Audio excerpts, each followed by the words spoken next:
नमस्कार दोस्तों, आपका स्वागत है आपके अपने चैनल स्टॉक्स एजुकेशन में। दोस्तों इस चैनल में मैं आपके लिए स्टॉक मार्केट से डेली अपडेट्स लाता हूं, so please subscribe this channel.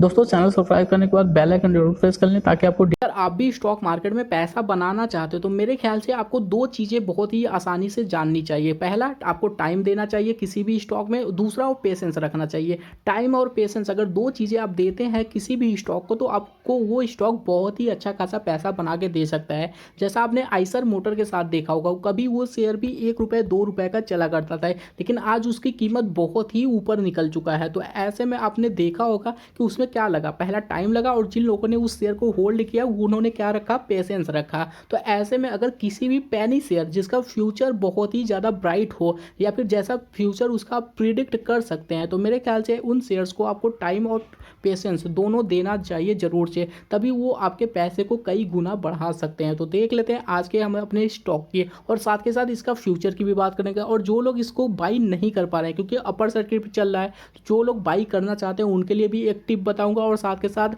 जो लोग लॉन्ग टर्म के लिए होल्ड करना चाहते हैं ये भी काफ़ी अच्छी बात बताऊंगा। तो चलिए देख लेते हैं कौन सा स्टॉक है। दोस्तों मैं बात कर रहा जीटीएल इंफ्रा लिमिटेड। तो देख लेते हैं इस कंपनी का सबसे पहले इनका फंडामेंटल, क्योंकि दोस्तों अगर फंडामेंटल अच्छा है तभी लॉन्ग टर्म के लिए सोचा जा सकता है। तो आप देखेंगे इनका जो मार्केट कैप है 2187 करोड़ का इनका मार्केट कैप है। हालांकि प्रीवियस अगर कुछ सालों में इनकी ग्रोथ स्लो हुई है, लेकिन फंडामेंटल अगर फिर भी अच्छा है तो जाहिर सी बात है इसको लॉन्ग टर्म के लिए होल्ड किया जा सकता है। तो देख लेते हैं कंपनी का डिटेल क्या बनता है। दोस्तों अगर कंपनी के डेप्ट की बात करें तो आप देखेंगे 739 करोड़ का कंपनी के ऊपर डेप्ट है। कैश की बात करते हैं तो 377 करोड़ का कंपनी के पास कैश पड़ा हुआ है। तो इसका मतलब कि ओवरऑल ठीक है, चल जाएगा इतना। तो देख लेते हैं कंपनी की ग्रोथ की। अगर लॉन्ग टर्म में कंपनी की ग्रोथ की हम बात करें तो स्टॉक प्राइस CAGR आप देखेंगे 10 साल में -19%, 5 साल में -3%, अगर बात करें 3 साल में तो 10%, और 1 साल में 52% तक का डिटेल देखने को मिला है इस कंपनी में। वहीं कंपनी के 5 सालों का चार्ट आप देखेंगे तो आप देखेंगे यह कंपनी 5 सालों से डायरेक्टली नीचे की साइड में जा रही थी, लेकिन पिछले कुछ टाइम से यह कंपनी ऊपर उठना स्टार्ट कर दिया है।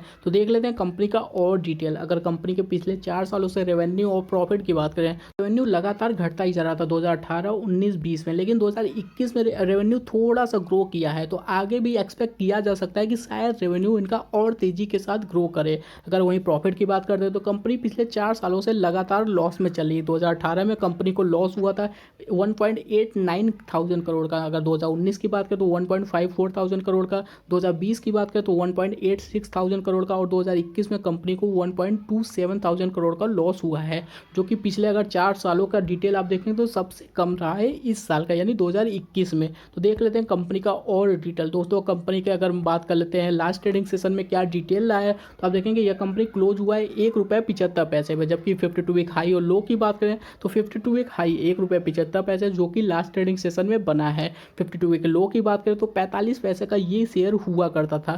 डिलीवरी की बात करें तो 100% की डिलीवरी उठाई गई है, 48 लाख से ज़्यादा की क्वांटिटी जो कि डिलीवरी बेस पे उठाई गई है। देख लेते हैं कंपनी का और डिटेल क्या बनता है। कोई शेयर अपर सर्किट पे चलता रहता है तो बीच बीच में आपको एक ऐसा कैंडल बनता हुआ दिखेगा। ऐसा कैंडल का मतलब है कि उस दिन अपर सर्किट पे तो स्टार्ट हुआ, लेकिन कंपनी थोड़ा सा नीचे गया था, लेकिन फिर से अपर सर्किट पे स्टार्ट हो चुका है। तो जब वो नीचे जाता है तब आपको बाइंग की एक अपॉर्चुनिटी मिल सकती है, वहाँ पे आप बाई कर सकते हैं। लेकिन अगर उस शेयर को फ्यूचर आपको पता हो, फ्यूचर अगर आपने प्रिडिक्ट कर लिया है, तभी आपको बाई करना चाहिए, क्योंकि ऑलरेडी यह शेयर काफ़ी ज़्यादा ऊपर आ चुका है।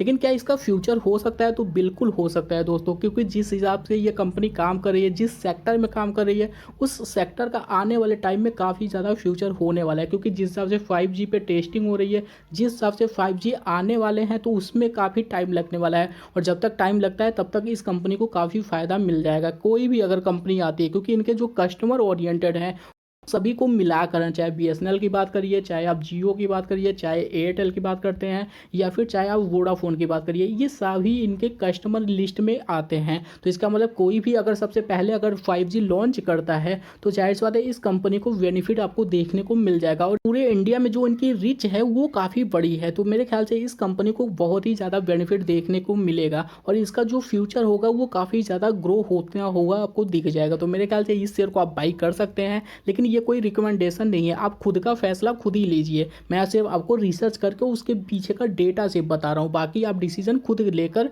उसके बाद आप सोच सकते हैं कि आपको इन्वेस्ट करना है या फिर नहीं करना है। तो चलिए दोस्तों, आज के लिए इतना ही। वीडियो को लाइक करें, शेयर करें, सब्सक्राइब करें। Thank you for watching this video.